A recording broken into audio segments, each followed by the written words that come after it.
बिस्मिल्लाहिर्रहमानिर्रहीम। अस्सलाम वालेकुम नाज़रीन, टुडे विद मियां हबीब में खुशामदीद। नाज़रीन, ईरान का अमेरिका से मुज़ाकरात से साफ इनकार। इसराइली वज़ीर दफ़ा का कहना है कि ख़ामनेई के हर जानशीन को निशाना बनाएंगे। साबिक़ नेटो कमांडर सर रिचर्ड शेरफ का कहना है कि तीसरी आलमी जंग शुरू हो चुकी है। अमरीकी आबदोज ने बहरा हिंद में ईरानी जंगी जहाज डुबो दिया है।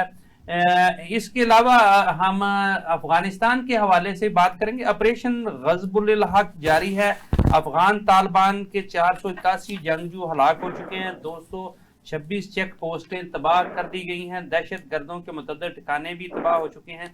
असला के डिपो, टैंक, गाड़ियां और आर्टिलरी गन्स भी तबाह की गई हैं। न्यूयॉर्क टाइम्स ने तो पाकिस्तान के एक फ़ज़ाई हमला में बगराम एयर बेस को निशाना बनाने की भी खबर दी है और कहा है कि एक एयरक्राफ्ट हैंगर और 2 वेयर हाउसेस भी तबाह कर दिए गए हैं। इस पर फील्ड मार्शल आज विजिट पर थे खैबर पख्तूनख्वा के, तो उन्होंने कहा है कि अफगान सरजमीन का पाकिस्तान के खिलाफ दहशत गर्दी के लिए इस्तेमाल नाकाबिले कबूल है। हर खतरे को ख़त्म करने के लिए ज़रूरी इक़दाम करेंगे और पाकिस्तान अपनी सरहदों की हिफाजत करना जानता है और पाकिस्तानी अफवाज अलर्ट हैं, पाकिस्तान की कौम भी अलर्ट है और हम हर किस्म के ख़तरे से निमटने के लिए भी तैयार हैं। और जो प्रॉक्सी इस वक्त चल रही है उसके लिए एक मरबूत हिकमत अमली भी तय की जा चुकी है, जिसके तहत जो है वो कार्रवाइयाँ की जा रही हैं अफ़गानिस्तान में। इस पर भी हम गुफ्तगू करेंगे। आज हमें टेलीफोन लाइन पर ज्वाइन किया है फरजाना अली साहबा ने, सहाफ़ी हैं, तजिया नगार हैं, और स्टूडियो में हमारे साथ मौजूद हैं फ़ारूक बंगई साहब, सीनियर सहाफ़ी और तजिया नगार। जी, प्रोग्राम का आगाज़ करते हैं फरजाना अली साहबा से। जी फरजाना साहब, अस्सलाम वालेकुम। वालेकुम सलाम जी। अच्छा, ये बताइएगा कि किस तरह से देखते हैं आप जो सिचुएशन डेवलप होती जा रही है, हर गुजरने वाले दिन के साथ मामलात संगीन से संगीन तर होते जा रहे हैं। पूरा मशरक़ वस्ता जो है वो जंग की लपेट में है और नेटो के साबिक़ सरबराह का कहना है कि ये तो तीसरी आलमी जंग शुरू हो चुकी है। कार्रवाइयाँ मुख्तलिफ तरीक़ों से जारी हैं। इसराइल और अमेरिका जो है वो ईरान को नाकाबिले यकीन हद तक जो है वो निशाना बनाने की कोशिश कर रहा है कि किसी तरीके से मैं ईरान को सफ़ा हस्ती से मिटा दूं, लेकिन उनका ख्वाब पूरा नहीं होता हुआ नज़र आ रहा और ईरानी कौम जो है वो डट कर खड़ी है और जो उन्होंने इब्तदाई हमलों में नुकसान पहुंचाया था उससे उन्होंने अब अपने आप को लाइन अप कर लिया है। तो दूसरी तरफ हम देखें तो पूरे मशरक़ वस्ता में जितने बड़े बड़े ममालिक हैं, बड़े अमीर तरीन मुल्क जो थे, वो भी इस वक्त अफरा तफरी का शिकार नज़र आते हैं। तो आप क्या समझती हैं, मामलात किस तरफ को जा रहे हैं? बहुत शुक्रिया। देखिए, बहुत अरसे से मैं अपना एक जो पॉडकास्ट कर रही थी उसमें काफ़ी अहम मैंने सोफरा या फिर दफाई तज्जियाकार आप कहें या इस खित्ते को समझने वाले एनालिस्ट से मुसलसल एक गुफ्तगू का सिलसिला 2 सालों से शुरू किया हुआ था और हर एक की गुफ्तगू के बाद इस नतीजे पर हम पहुंचे कि हम इसको ग्रेट गेम का चौथा हिस्सा समझते हैं कि जो आज इस वक्त इस खित्ते को भी और मिडल ईस्ट को भी जिन मसाइल का सामना है। और ये बहुत अरसे से, मतलब हम जब फाल ऑफ काबुल के बाद की सूरत हाल देख रहे थे तो खास तौर पर हमें सबसे पहले अगर मैं इस खित्ते की बात करूं, यानी कि अफगानिस्तान, चीन, ईरान, फिर सेंट्रल एशिया और ऑब्वियसली मैं जिस जमीन पर बैठी हूं पाकिस्तान, तो लग रहा था कि आने वाले दिन जो है वो इंतहाई तकलीफ देह होने वाले हैं और मुश्किलात जो है वो बढ़ेंगी। और साथ ही साथ मिडल ईस्ट में जो सिचुएशन चेंज हुई, स्पेशली शाम के सदर के आने के बाद, तो आप देखें कि एक नया चेहरा जब आपके सामने आता है तो आपको पता चल जाता है कि अब अगला जो इस खित्ते का मंजरनामा है वो क्या होगा। तो आहिस्ता आहिस्ता वो सारी शक्लें जो है, जो हम बातों में एक तस्वीर बनाया करते थे, वो एक पूरी शक्ल के साथ हमारे सामने आ गई है। आपने आज भी अमेरिका के में जो एक ब्रीफिंग हुई है اس کو سنا ہوگا، وہ اپنے ارادوں میں مصمم نظر آتے ہیں وہ، اور پھر اسرائیل مل کے عراق کے ساتھ کیا کچھ کرنا چاہتے ہیں وہ انہوں نے بتا دیا۔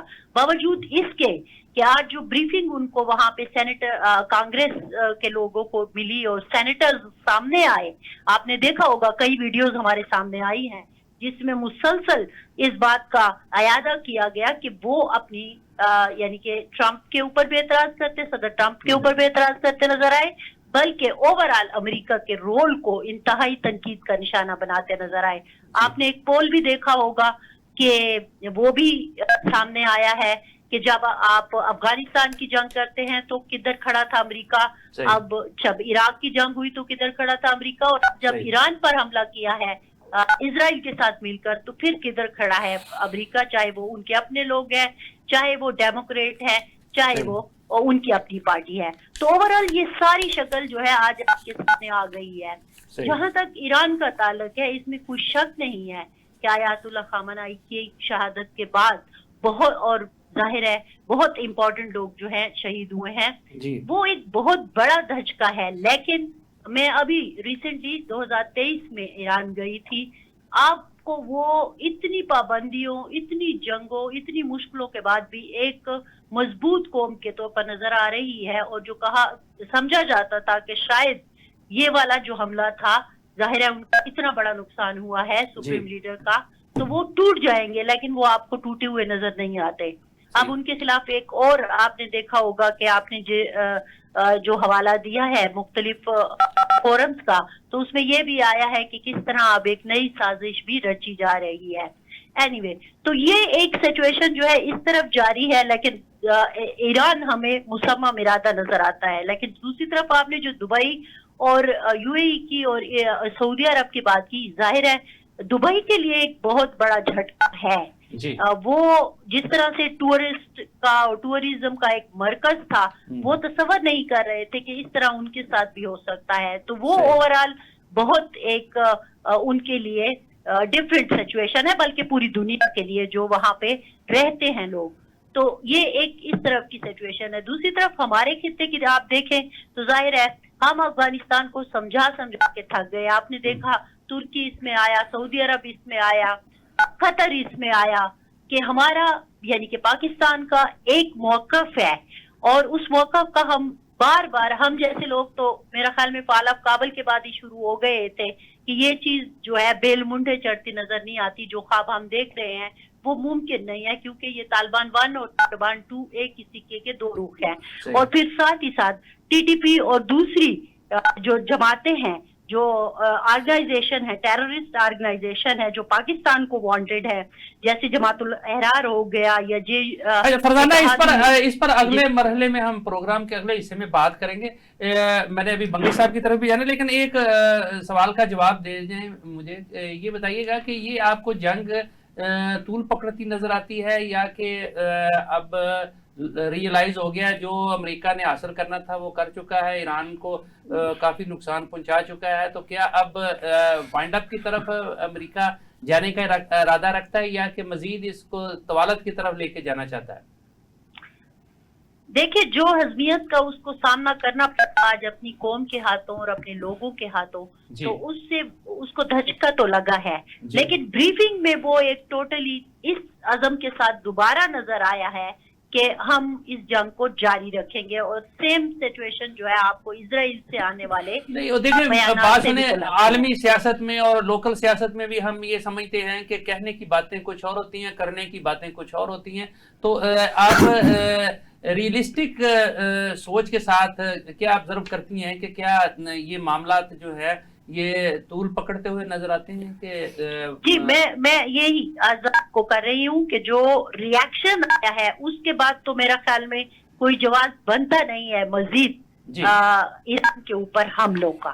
جی صحیح جی، ہمارے ساتھ ہی رہیے گا۔ جی فاروق بنگی صاحب، آپ کا کیا خیال ہے، معاملات کس طرف کو جا رہے ہیں؟ بسم اللہ الرحمن الرحیم۔ میاں صاحب، معاملات جس طرف جا رہے ہیں آپ کو بھی پتہ ہے، سب کو پتہ ہے جی۔ اس وقت جو صورتحال ہے، آپ دیکھیے جو 5 روز میں وہاں پہ جو کچھ حملے ہو رہے ہیں 50,000 से ज्यादा फौजी है, 2,000 लड़ाका तैयार है, 2 एयर क्राफ्ट कैरियर है, और उसके अलावा और भी जो है ना जो फैसिलिटी है, बम्बार है पूरे खिते में उनके बेशुमार अड्डे हैं। अच्छा, अड्डे हैं, वो अड्डे तो छोड़े, जो दूसरी तरफ इसराइल भी है जो ऑपरेटिव है। देखिए इस वक्त कैजुअल्टी 555 से लेकर जो है ना वो 787, और अभी जो है ना वो एक तस्नीम के जराये के मुताबिक 1045, वैसे 1500 की कैजुअल्टी हो चुकी है। लेकिन जब हम उसको देखते हैं, मिडिल ईस्ट को देखते हैं, तो आप देख रहे हैं कि वहां भी कैजुअल्टी हुई है।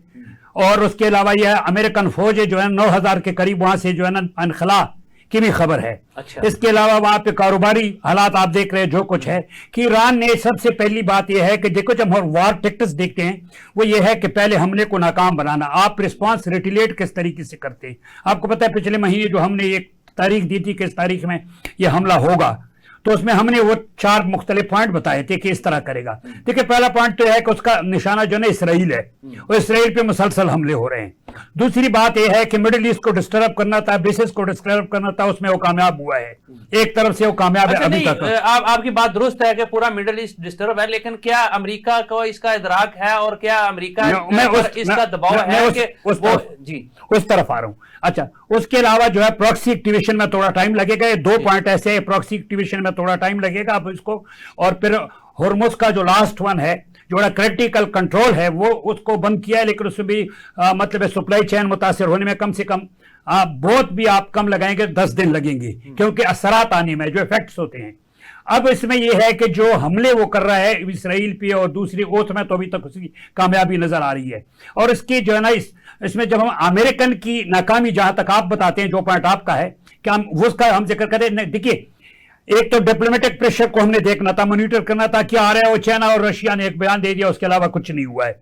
और यूरोपीय यूनियन का भी आया और यूएन की तरफ से भी आया, वो तो वैसे फॉर्मल चीजें होती है, लेकिन कोई इस तरह इंटरवेंशन नहीं है, नजर नहीं आ रहा है इफेक्टिव कोई उस तरह हमें नहीं नजर आता। एक चीज ये है कि इनसाइड द कांग्रेस, जो कल भी हमने बात डिस्कस की थी, कि जो वहां हिलजुल शुरू हो जाएगी तो फिर उससे आप अंदाजा लगा सकते हैं कि कुछ होने वाला है, क्योंकि एक तो वहां से उसको मुखालिफत सामने आएगी, क्योंकि वो बता रहे हैं, अब आज जो बताया गया है उसने कहा कि आपके पास कोई मतलब सारे ग्राउंड्स ही नहीं है ना, किन ग्राउंड पे, और फिर आप अपना मौका बदलते रहते हैं, कभी कहते हैं मैंने ये करना है, कभी कहते हैं रिजीम चेंज करना है, कभी कहते हैं मैंने फौजे। एक दूसरी तरफ ये है जो मिडिल ईस्ट वालों का थोड़ा सा रद्दअमल आया है, तो उससे भी अंदाजा होता है कि वो भी प्रेशर है इस पे। तीसरी सबसे अहम चीज ये है कि जो लास्ट ऑप्शन आप ईरान था जो वेरी क्रिटिकल है, और वो है हॉर्मुज स्ट्रेट को बंद करना, उसके बारे में जब उसने कहा है कि हम उसको गार्ड करेंगे और अमेरिकन नेवी जाएगी, तो ये उसका टर्न है, जैसे हम कहते हैं ना, वो उसको मॉडल को अपना जो उसने लाइन ऑफ एक्शन है उसको टर्न दे रहा है। इससे हमें अंदाजा होता है कि वो डिस्टर्ब हो गया है। ठीक है बगी साहब, इस पर भी बात करेंगे। यहाँ वक्त हुआ कि छोटे से कमर्शियल ब्रेक का, लेकिन मैं अपने दोनों तजिया नगारों के लिए एक सवाल छोड़ते जा रहा हूँ कि क्या अमेरिका जो है वो ईरान में रजीम चेंज के लिए आया था, जिसमें वो अभी तक तो नाकाम है, लेकिन कहा जा रहा है कि अमेरिका के सदर को खुद रजीम चेंज का शायद सामना करना पड़ जाए, और अमेरिका के अंदर उसके खिलाफ जो है वो आवाज़ें उठना शुरू हो गई, और शायद कबल अज वक्त जो है डोनाल्ड ट्रंप को जो है वो अमेरिकी सदारत छोड़नी पड़े। इसी पर हम बात करेंगे, मिलते हैं एक वक्फे के बाद। वेलकम बैक नाजरीन, हम गुफ्तगू कर रहे थे जो इस वक्त मिडल ईस्ट की सूरत हाल है और ख़ित्ते में उसके असरात के हवाले से, और हमारे साथ प्रोग्राम में शरीक गुफ्तगू हैं फरजाना अली साहबा और फरूक भंगई साहब। जी फरजाना साहबा, मैंने वक्फे पे जाने से पहले एक सवाल छोड़ा था कि क्या अमेरिका जो रजीम चेंज के लिए ईरान में आया था, अमेरिकी सदर को खुद रजीम चेंज का सामना तो नहीं करना पड़ेगा, क्योंकि बहुत ज़्यादा इस पर जो है आवाज़ें आना शुरू हो गई हैं। जी बिल्कुल, जैसे मैंने पहले भी अर्ज किया कि अगर आप आज सेनेटर्स की गुफ्तगू सुने, बारी बारी आके हर एक ने न सिर्फ सदर साहब पर गहरी तनकीद की है, बल्कि ओवरऑल अमेरिका की इस पॉलिसी को भी रद्द कर दिया है कि कैसे इस तरह से आप बिना सोचे समझे बगैर किसी सबूत के, और आप पहले कुछ महीने कह चुके हैं कि ये चीज नहीं है, और आज फिर आप उसी चीज को बेस बनाते हुए ईरान के ऊपर हमला कर रहे हैं, वो एक अलहदा तनकीद है। इसके साथ साथ अगर आप देखें तो ये जो मुसाद वाला मामला बीच में आ गया सऊदी अरब वाली इन्फिल्ट्रेशन में, इसके साथ अगर आप अवाम की बात देखें, आज न्यूयॉर्क में जो एक बहुत बड़ा मुजाहिरा हुआ है, उसमें अगर आप लोगों की गुफ्तगू सुने تو وہ ڈائریکٹ صدر ٹرمپ پر تنقید کرتے نظر آئے ہیں کہ انہوں نے اپنی ایک معاملے کو چھپانے کے لیے ایک نئی سچویشن میں پورے امریکہ کو ڈال دیا ہے اس وقت جبکہ فائنینشلی ہر ایک جو ہے وہ بہت مشکل میں ہے، بجائے اس کے پاس. اور وہ یہ بھی کہتے نظر آئے کہ جب صدر ٹرمپ اپنا الیکشن لڑ رہے تھے تو وہ اس وعدے کے ساتھ آئے گئے تھے کہ وہ امریکہ کو کسی نئی جنگ کا حصہ نہیں بنائیں گے، اور آج وہ خود ایک ایسی جنگ کا حصہ بن گئے جس میں ہمیں سمجھ نہیں آتی کہ ہمیں لیڈ کون کر رہا ہے. تو ایک لحاظ سے انہوں نے اسرائیل کو جو ہے وہ بھی اس کا ذمہ دار ٹھہرا دیا کہ بنیادی طور پر یہ اسرائیل کی جنگ ہے جو کہ ٹرمپ نے امریکہ کے اوپر مسلط کر دی. تو جب اتنی زیادہ آپ کی مخالفت ود ان کنٹری شروع ہو جائے اور کانگریس مین بھی آپ کو تنقید کا نشانہ بنا رہے ہوں، پوری دنیا آپ کو تنقید کا نشانہ بنا رہی ہو، اگرچہ یو این کی کوئی آپ نے ابھی ساتھی نے بھی کہہ دیا کہ کوئی اتنا بڑا وہ اب ایک فورم نہیں رہ گیا کہ جس میں کوئی پاورفل چیز نظر آئے، لیکن پھر بھی ایک تنقید سامنے آئی ہے مسلسل، اور خصوصاً جو بچیاں شہید ہوئی ہیں اسکول میں، اس کے بعد تو پوری دنیا سے تنقید سامنے آ رہی ہے، اور اسی چیز کو خود نیو یارک کے لوگوں نے بھی اٹھایا ہے. تو میرا خیال میں یہ اوور آل جو ہے ایک بہت ہی کریٹیکل سچویشن تو بن گئی ہے اب تک امریکہ کے لیے بھی اور اسرائیل کے لیے بھی. لیکن اب دیکھتے ہیں کہ اس میں ریورس سب سے اب پوائنٹ جو ہے نا اہم وہ یہ ہے کہ اس کا ریورسل ہوگا کیسے، مطلب کیا فیس سیونگ کے لیے وہ کریں گے. تو یہ اب اس میں ظاہر ہے. اچھا یہ بنگئی صاحب سے پوچھ لیتے ہیں. جی بنگئی صاحب، فیس سیونگ کے لیے امریکہ کیا کرے گا، اور کیا واقعی کہ امریکی صدر کو کوئی تھریٹ ہے کہ وہ خود انہیں صدارت چھوڑنی پڑ جائے، اس میں پھنس چکے ہیں وہ؟ دیکھیں پہلے تو میں اس سوال کا جواب دے دوں جو آپ نے چھوڑ دیا تھا مجھے. جی پہلے وہ سوال آپ بھول گئے لگتا ہے. اچھا پہلی بات تو یہ ہے کہ امریکہ یہاں آیا تھا تباہی مچانے کے لیے. جی مذاکرات ہو رہے تھے، اس کی کوشش یہ تھی کہ میں یہاں پہ حملے کروں گا تو اس کا رزلٹ کیا نکلے گا کہ وہ نرمی کریں گے، سرنڈر کر لیں گے. وہ تو ہوا نہیں، جواب ملا. دوسری چیز آپ رجیم چینج کی بات کرتے ہیں. رجیم چینج کا جہاں تک آپ نے رجیم چینج فرمایا تھا نا، جی رجیم چینج تو اس دن پہ آپ کو پتا ہے پہلے بھی ہم نہیں سب کہتے تھے کہ جب آپ حملہ کرو گے تو جو ڈور ہے وہ کلوز ہو جائے گا. کیونکہ میں بھی ایرانی کو، میں بھی ایران عراق وار میں چونکہ ایران میں سرو کر چکا ہوں اسے ICC کی طرف سے، اور میں جانتا ہوں ایرانی قوم جو ہے نا وہ فیصلہ کہاں کرتے ہیں. وہ ایرانی قوم فیصلہ جو ہے نا میدان آزادی میں کھڑے ہو کر کے اپنا فیصلہ کرتی ہے. آج وہی لڑکے جو کل وہاں پہ رجیم چینج کے لیے تھے، آج وہ مرگ بر امریکہ اور مرگ بر اسرائیل اور ساتھ جو ہے نا جنگ جنگ جنگ تا پیروزی کے نعرے لگا رہے ہیں. وہ پھر اکٹھی ہو جاتی ہے. تیسری چیز یہ تھی کہ کوئی خانہ جنگی کا راستہ نکالے، وہ کچھ بھی نہیں ہوا، اور وہ تینوں جو ہے نا حرب ناکام ہو گئے. اب آپ دوسری طرف آتے ہیں کہ اس کا راستہ کیا نکلے گا. دیکھیے یہ جنگوں میں جو ہے میدانی جنگ میں 2-3 پوائنٹ بڑے اہم ہوتے ہیں. ایک تو ٹکراؤ کنفرنٹریشن ہوتا ہے، اس میں دیکھنا ہوتا ہے کہ اگلی جو مخالف قوت ہے وہ اگر وہ مقابلہ نہیں کر سکتی ہے تو سرنڈر کر جاتی ہے. دوسری چیز یہ ہوتی ہے آج کل دیکھیں ایک کنفلکٹ ہے، مختلف ریسٹ زون ہے جو اس میں کنفلکٹ ہوتے رہتے ہیں. روایتی جنگ کے علاوہ یہ آج کل جو ٹیکنالوجی کی جنگ ہے. اب اس میں یہ ہے دوسرے ڈپلومیٹک پریشر بھی بڑا چلا ہے کہ جو ہے نا قوت یونی پولر ورلڈ میں بائی پولر میں بھی آ جاتی تھی، اور وہ قوت آتی تھی درمیان میں مذاکرات ہو جاتی تھی. تیسری چیز اس میں یہ ہوتی ہے کہ دونوں ممالک جو آپس میں لڑ رہے ہیں ان کی انٹرنل پبلک جو ہے نا وہ سڑکوں پہ آ جائے یا رد عمل کوئی ظاہر کرے اور دونوں کو مجبور کرے کہ ایسا نہ کرے.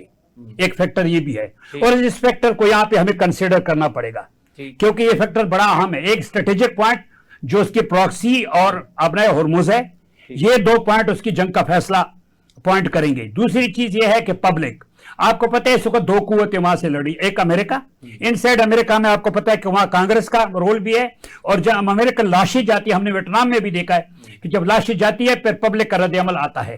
ویسے پہلے رد عمل لاشوں کی وجہ سے اسرائیل چونکہ میرا وہ سبجیکٹ ہے، میں آپ کو اس کے بارے میں بھی بتاؤں.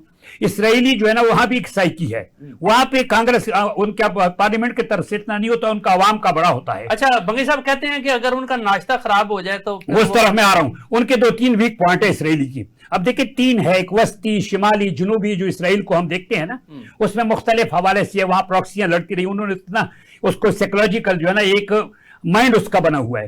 ایک تو یہ ہے کہ ویسی اجتماعی طور پہ اسرائیلی قوم کا یہ ہے کہ جب یرغمال بنایا جاتا ہے یا کیجوالٹیاں ہوتی ہے ان کی بہت زیادہ، اور جب بے گھر ہو جاتے ہیں ان کو آپ بائی فورس کہہ دیں کہ گھر چھوڑ دے تو بہت متاثر ہو جاتے ہیں. پھر وہ جو ہے نا وہ بلکہ ریوولٹ کرتے قسم کے بغاوت کرتے سڑک پہ آ جاتے ہیں. ایک दूसरा पॉइंट उसका इंडिविजुअल जब हम देखते हैं वो ये है कि जब उनका नाश्ता आप खराब करें, क्योंकि पुरअमन माहौल में वो नाश्ता करते हैं, और एक जब वो सोए हुए हो और आप उसकी नींद खराब करके सायरन बजाए, तो दोनों फैक्टर जो है ना, क्योंकि ईरान यहां से जो हमला कर रहा है, दोनों फैक्टर उसी टाइमिंग वही है कि उनकी नींद भी खराब हो रही है, साथ उनका नाश्ता भी खराब हो रहा है।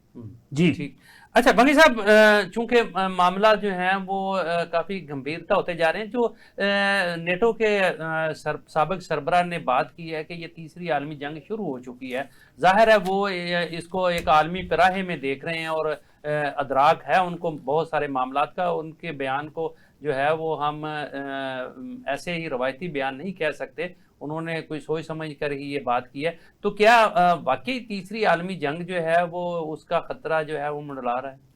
देखिए मियाँ साहब, आज बड़े अहम बयान आता है वहां से कांग्रेस के आप बयान देके, फिर उनका वजारत दिफा का एक साबका मशीर है, उसने भी, मैकग्रेगर ने कहा है कि अमेरिकन जो है ना सामान जहाज जो है ना वो इंडियन बेसिस पे उतारा जा रहा है। अच्छा, ये बहुत बड़ा बयान है उसका। जी, मैंने कहा मैकग्रेगर कह रहे हैं। अच्छा, ये देखिए इनके लिए फ्लैश पॉइंट को देखना, जंग की आइंदा तीसरी जंग के लिए हमें फ्लैश पॉइंट देखना पड़ते हैं, कन्फ्लिक्ट जोन देखने पड़ेंगे।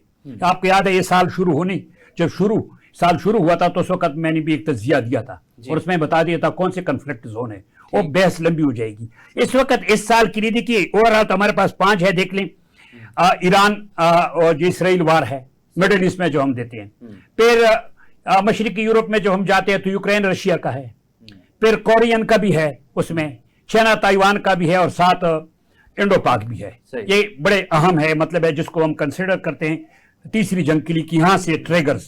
लेकिन इस साल के लिए 3 बड़े पॉइंट थे टाइमिंग के हिसाब से, कि जब बताया गया था कि भाई ये फरवरी से शुरू हो जाएगा एंड से और आगे जाएगा अप्रैल के मिड तक, वो था ईरान और इसराइल का। उसके बाद फिर जो है ना ताइवान चाइना का भी है, क्योंकि उसमें इंटरफेरेंस वो करेगा अमेरिका। तीसरा पॉइंट जो है वो फिर यूक्रेन और उसका है रशिया का। वो जो कॉन्फ्रेंस अंकरा में हो रही है, उसकी एक बड़ा सरबराही इजलास है किस्म का नेटो का, उसके बाद फैसला होगा। तो यही वजह है कि अक्सर बताया जाता है कि जुलाई के बाद एक और ट्रिगर होगा। अच्छा, एक इशू ट्रिगर होगा जुलाई, एक तो आपको जून जुलाई में एक थोड़ा सा प्रेशर आएगा, लेकिन और होगा, लेकिन फिर अगस्त के एंड से लेकर सितंबर अक्टूबर में और होगा।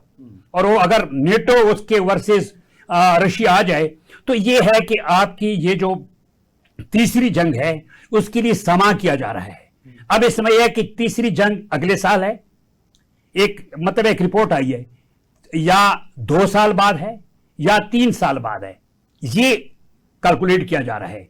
स्ट्रेटेजी से बता रहे हैं कि अगले साल भी अल्लाह खैर करे 2 साल बाद, लेकिन ज्यादातर इम्कान यही है कि 2030, क्योंकि 2030 के वर्जन के बारे में काफी बातचीत हो रही है, तो उस वक्त तक कुछ ना कुछ तो अगर इस तरह हालात रहे तो करेंगे। लेकिन हमारी दुआ है कि ऐसी सूरत हाल ना हो। दुनिया जो है ना बड़ी मतलब इस वक्त मुश्किलात में है, एक और बड़ी जंग की जो है ना मुतहम्मिल नहीं हो सकती। जी फरजाना, ये अमेरिका में मिड टर्म इलेक्शन भी होने जा रहे हैं, वो वक्त भी करीब है, तो इस वक्त जो जंग है वो डोनाल्ड ट्रंप को फायदा देगी सियासी तौर पर, या कि डोनाल्ड ट्रंप जो है वो मिड टर्म इलेक्शन के लिए जो उन्होंने जंग शुरू की थी वो उनके गले पड़ जाएगी? देखिए, जो मैंने अभी हमने सिचुएशन देखी है पिछले 2-1 दिन में, और खुसूसन आज के दिन में पिछले 24 घंटे में, उसमें तो लगता है कि इसका इम्पैक्ट आ रहा है उनके ऊपर। अच्छा। क्योंकि जो डाइसेंट था वो एक तो बढ़ रहा है, जो आवाजें हैं वो उनके खिलाफ आना अब शिद्दत के साथ शुरू हो गई हैं, वो अपने वादे पूरे नहीं कर पा रहे, फिर उनकी बातों में जो एक तजाद है उसने भी लोगों को बहुत ज्यादा मायूस किया है। तो लगता तो ऐसा है कि इसका एक नेगेटिव इम्पैक्ट पड़ेगा। ठीक ठीक, चले नाजरीन, यहाँ वक्त हुआ है कि छोटे से कमर्शियल ब्रेक का, हमारे साथ रहिएगा, थोड़ी देर बाद फिर आपकी खिदमत में हाजिर होते हैं। वेलकम बैक नाजरीन, हम आलमी हालात के हवाले से और ख़ास करके मिडल ईस्ट में पैदाशुदा सूरत हाल, जंग और दूसरे मामलात पर गुफ्तगू कर रहे थे। अब प्रोग्राम के आखिरी हिस्से में हम अफ़गानिस्तान के हवाले से बात करना चाहते हैं, और पाकिस्तान ने जो एक ऑपरेशन ग़ज़्बुल हक़ शुरू कर रखा है उसके हवाले से हम गुफ्तगू करना चाहते हैं, क्योंकि ईरान, इसराइल और अमेरिका की जंग में ہم اس پر کوئی زیادہ توجہ نہیں دے پا رہے، لیکن یہ ایک بہت ہی اہم ایشو ہے پاکستان کے حوالے سے، اور خاص کر کے چونکہ وہاں جو نئی اطلاعات ہیں کہ اسرائیل نے باقاعدہ طور پر افغانستان میں جو ہے وہ اپنے اڈے موساد کے بنا رکھے ہیں، اور یہ اب پتہ چلتا ہے کہ ایک تو چونکہ ایران پر انہوں نے اٹیک کرنا تھا اس حوالے سے، اور دوسرا پاکستان کو ڈسٹرب کرنے کے لیے جو انڈیا کا اور اسرائیل کا گٹھ جوڑ تھا، اس حوالے سے جو ہے وہ معلومات اب سامنے آ رہی ہیں۔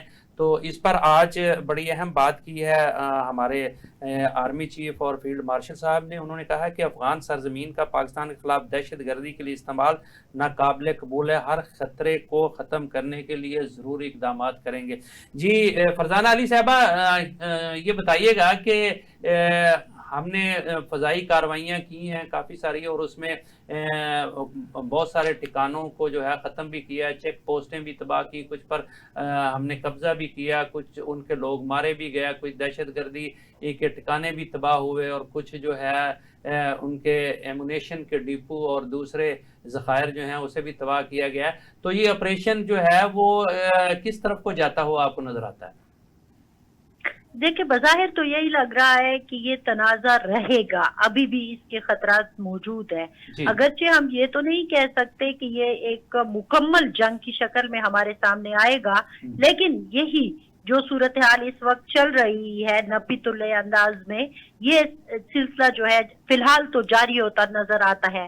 آپ دیکھیں کہ صبح بھی ہم دیکھ رہے تھے کہ ہماری جو پاک افغان بارڈر کرم میں ہے، وہاں پہ بھی خرلاچی پہ بھی ہمیں مسلسل گولے ایک دوسرے کے اوپر فائر کرتے نظر آئے۔ پھر یہاں پر تورخم کے پاس جو لنڈی کوتل کا اوپر کا ایریا ہے، یہاں پہ بھی یہ چیز رہی، باجوڑ میں بھی رہی۔ تو اوورآل ہماری جو افغانستان کے ساتھ پٹی ہے وہ کافی یہاں پر کشیدگی جو ہے مسلسل، رات گئے تو فائرنگ بہت تیز ہو جاتی ہے، لیکن صبح کبھی نہ کبھی گولے گرے ہیں۔ اب یہ سول آبادی کو بھی یہاں بھی نشانہ بنا رہے ہیں، لیکن پاکستان جو مطلب ایک وہاں سے ایک قسم کی کشیدگی کا ایک نمونہ آپ کے سامنے آتا ہے، پاکستان کی طرف سے بھی پھر ظاہر ہے اس کا ایک جواب ملتا ہے، اور مسلسل یہ چیز جو ہے ہو رہی ہے۔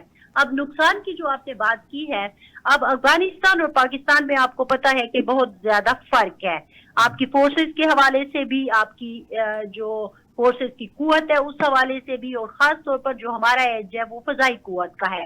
تو افغان سرزمین پر ابھی تو یہ خبر بھی آپ نے خود بھی دے دی کہ یہ باگرام والی بات بھی ہو گئی ہے، لیکن جو ہماری اطلاعات ہے اس میں وہاں پہ نقصان بہت زیادہ ہوا ہے۔ اگرچہ وہ اس کا اظہار کم کرتے نظر آتے ہیں، لیکن ظاہر ہے ان کے پاس تو اتنی قوت تھی بھی نہیں، لیکن جس شدت کے ساتھ حملے ہوئے ہیں اس کے اوپر۔ لیکن پرابلم یہ ہے کہ ابھی تک افغان حکومت جو ہے وہ اپنے اس پوائنٹ سے پیچھے ہٹنے کے لیے تیار نہیں ہے، جو پاکستان اس کو صرف ایک بات کہتا ہوا نظر آتا ہے کہ آپ کی سرزمین ہماری خلاف استعمال نہیں ہو، آپ اس کو بچائیں، بجائے اس کے کہ وہ اس چیز کو ختم کرنے کی کوشش کرے۔ آپ دیکھیں کہ پچھلے 2-1 دن میں جو ایک بیانات آئے ہیں جماعت الاحرار کی طرف سے، ٹی ٹی پی اور پھر اتحاد المجاہدین کی جانب سے، تو وہ ان کا جو ایک گوریلا ٹیکٹکس ہے، جو ظاہر ہے ان کو یہی آتا ہے، چاہے وہ ٹی ٹی اے ہے، چاہے وہ ٹی ٹی پی ہے یا دوسری جماعتیں ہیں، تو وہ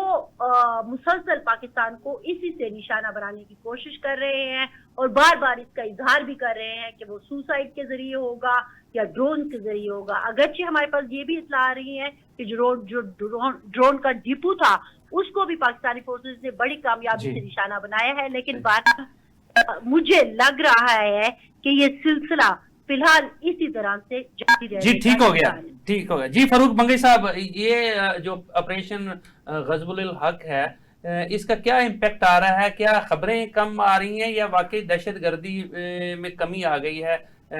کیا سمجھتے ہیں آپ؟ سر پہلی بات تو یہ ہے کہ یہ کوئی جو ہے نا کنونشنل وار تو ہے نہیں جی، کہ کمپیریٹولی جو آپ ان کا جیسے فرزانہ صاحبہ نے بھی فرمایا کہ وہ کنونشنل وار کا تو کمپیریٹو کچھ ہو نہیں سکتا ہے، اور جنگ ہماری ان کے ساتھ جنگ مطلب ہے کہ بہت ہمیں اس میں برتری حاصل ہے۔ یہ ہے کہ یہ انٹیلیجنس بیس سلیکٹو ایئر سٹرائک ہے، یہ جب ہم انٹیلیجنس لیتے ہیں، سلیکٹو کا مطلب یہ ہوتا ہے اس حوالے سے कि वो हम खास वो मुकामात को करेंगे जहां पे या तो ठिकाने हो या कोई स्टॉक पाइल हो या और ट्रेनिंग कैंप हो और वहां सिविलियन को हिट ना हो सके कम से कम। और यही वजह है कि हम वक्फे से जो है ना अभी तक 50+ मतलब स्ट्राइक्स हम कर चुके हैं, पाकिस्तान की तरफ से हो चुके हैं। तो उसमें और वो भी उसमें इंटेलिजेंस बेस्ड होते हैं, पहले से इतला होती है। इनका एक इफेक्ट जैसे कल भी मैंने कहा था कि थोड़ा सा उनकी जो है ना प्रॉक्सियों ने मॉडल बदला है, एक बात तो ये है। लेकिन यह है कि यहाँ पे अगर आप ईरान को कनेक्ट करते हैं इस चीज से, तो वहां भी हमारी जो है ना बलूचिस्तान के हवाले से भी जो है ना हमारी इंगेजमेंट में इजाफा हुआ है, क्योंकि BLAJO जिसको हम फितरत और हिंदुस्तान इंडियन प्रॉक्सी कहते हैं, वो इस वक्त जो है completely in the hands of third party है। अब जो रिसेंटली इसका दौरा हुआ है मोदी का इसराइल का, उसमें ये चीज डिस्कस प्रॉक्सी एंगल के हवाले से उसको कंसिडर किया गया है बाकायदा तौर पे। दूसरी तरफ जब हम देखते हैं कि अब देखो पिछले दिनों एक बयान आया था कि हम तो पाकिस्तान से मुज़ाकरात करना चाहते हैं, लेकिन हमारा कल भी मैंने कहा था कि रेड लाइन है कि जब तक यकीन दहानी नहीं कराई जाती कि हम मुज़ाकरात पे तैयार है और TTP के खिलाफ हम कार्रवाई करेंगे और किसी को पाकिस्तान के खिलाफ किसी को ऑपरेट नहीं करने देंगे, उस वक्त तक बातचीत नहीं हो सकती। अच्छा बंगी साहब, एक बात मैं यहां आपको जरूरी बताना चाहता हूं। एक चीज है, नंबर 1 पहली बात तो यह है कि ये इसमें निगरेजेस बैन अल-अक़वामी इदारों का भी है, क्योंकि खुद यूं इनकी रिपोर्ट है कि 20 गैर जानिबदार ज़राए ने जो है ना वो 14 और सिक्योरिटी जो रिपोर्ट वहां से आ रही है उसने 25 तंजीम वहां से ऑपरेट कर रही है खिते के लिए, लेकिन वहां से कोई एक्शन नहीं हो रहा है। और मैं आपको यहां ये भी बताऊं कि तुर्की के साथ हालिया जो हमारा राब्ता हुआ है, तुर्की ने आपको पता है आखिरी वक्त तक कोशिश की थी। एक बार फिर परसों तरसों तुर्की ने बताया है कि मैं एक कोशिश तुर्किया ने कहा है, तुर्किया हुकाम ने कि एक कोशिश में और करते हैं, हो सकता है आपस में बातचीत का कोई रास्ता निकल आए। जी अच्छा बंगी साहब, एक आज खबर है, पता नहीं उसमें किस हद तक हकीकत और सच्चाई है, कि जो ड्रोन्स का डिपो पाकिस्तान ने तबाह किया है वो ड्रोन्स इसराइली थे। देखिए ये इस चीज में तो अभी तक जब बाज़ाब्ता तौर पे मतलब है कि हुकूमती सतह पे कोई इसको ना बताया जाए, हम नहीं कह सकते। लेकिन एक चीज ये है कि इंडिया के हवाले से बिल्कुल सबूत है कि वहां हर किस्म के कंपोनेंट्स आ रहे हैं, IEDs के हवाले से आ रहे हैं और ड्रोन्स भी, अगर दीगर चीजें भी आ रही। बाकी उनको जो मतलब है कि अमेरिकन ओरिजिन असला है वो तो वहां है, ऑप्टिक्स को आप देखते हैं वो भी ऑलरेडी अवेलेबल है, वहां पे तो आपको मंडियां लगी हुई है। लेकिन कुछ चीजें ऐसी है एक्सप्लोसिव वगैरह जो इंडिया से आ रहे हैं। तो इंडिया ने, आपको पता है कि इंडिया को जो ड्रोन्स मिले थे सर्वेलेंस के लिए, मतलब है कि मकबूजा कश्मीर के लिए, वो भी उसने मुख्तलिफ जगहों पर इस्तेमाल की। तो इंडिया का तो वतीरा रहा है, तो वो बराह रास्त नहीं, लेकिन इंडिया के जरिए तो वो हो रहा है उनको। ठीक, बहुत शुक्रिया फरूक बंगई साहब गुफ्तगू करने का। फरजाना साहब आपका भी बहुत शुक्रिया। नाजरीन प्रोग्राम देखने के लिए आपका भी बहुत सारा शुक्रिया। अपना बहुत सारा ख्याल रखिएगा। अगले हफ्ते तक के लिए इजाज़त दीजिए। अल्लाह हाफिज़।